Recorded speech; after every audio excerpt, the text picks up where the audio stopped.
এবং মুক্তিযুদ্ধের নামে শেখ হাসিনা ব্যবসা করেছে, এই জন্য মুক্তিযুদ্ধকেও প্রশ্নবিদ্ধ করেছে।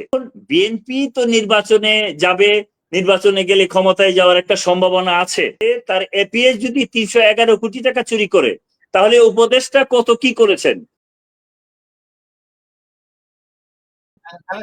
আমি একটু সংযুক্ত করি। আপনি জামাত ইসলামের সম্পর্কে বলছেন বা আপনাদের দলের অনেকেই জামাত সম্পর্কে নানা রকম কথা বলে, কিন্তু ম্যাডাম খালেদা জিয়া এবং জনাব তারেক রহমানের দুইটা বক্তব্য যদি আমি তুলে ধরতে পারি এখানে। ওনারা বলছেন জামাতের কোন লোক যাদেরকে ফাঁসি দেয় তাদের সাথে যুদ্ধ অপরাধের কোনো সম্পৃক্ততা নেই, তারা যুদ্ধ অপরাধ করে নাই, তারা রাজাকার ছিল না।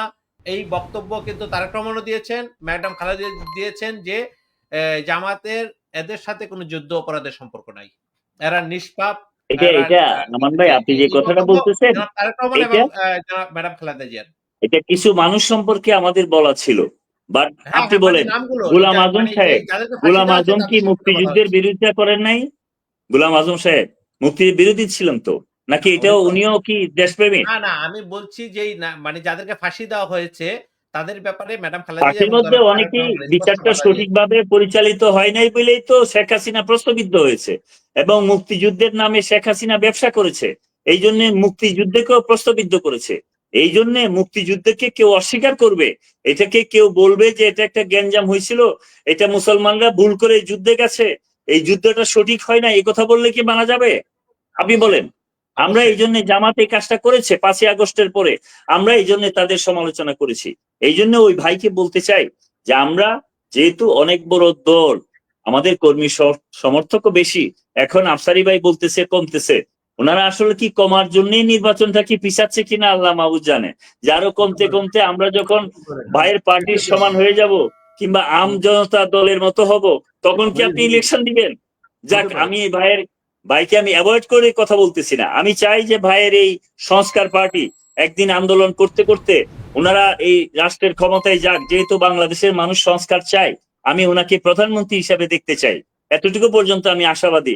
আরিফ বিল্লাহ ভাইকে আমি এই দেশের মন্ত্রী দেখতে চাই, কারণ উনি যে সুন্দর সুন্দর কথা বলেন, ওনারা কষ্ট করে এই আগস্টের আন্দোলনের প্রতিটা ভূমিকাতে ওনারা ছিলেন, সেটা আমি প্রত্যাশা করি।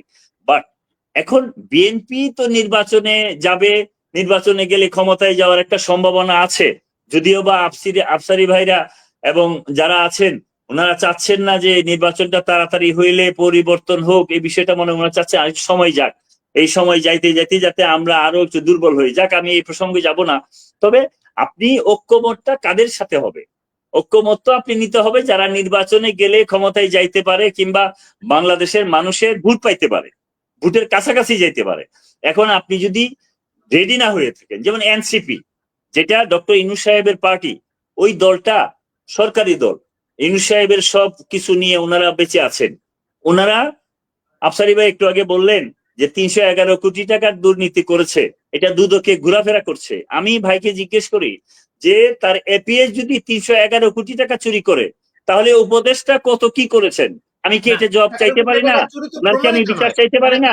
উপদেষ্টার সোহেল কি ভাই, পদত্যাগ করা সোহেল ভাই, উচিত ওটা ছিল তো না? এখনো প্রমাণিত নয়। আমরা কিভাবে বলবো? এখনো তো প্রমাণিত নয় যে তিনি এই টাকাটা চুরি করেছেন। এখনো তো প্রমাণিত নয়। দুদক কেন ওনাকে ডাকছে? তিনশো না, এগারো না, কোটি টাকার খতিয়ানটা তদন্ত কোথেকে করার জন্য, আসলো? এটা তো তদন্ত প্রমাণ করার জন্য। হচ্ছে। না, না, এবং এই প্রমাণ জন্য উচিত ছিল আসিফের পদত্যাগ করে, উপদেষ্টার পদত্যাগ করে এই বিচারটা করা। আপনি সংস্কার যখন করবেন, আপনাকে বোঝা উচিত এই সংস্কারটাও, যে আমার বিরুদ্ধে কোনো অভিযোগ যদি দায়ের হয় যে আমি অপরাধী, সাথে সাথে সোহেল ভাই, পদত্যাগ করতে হবে।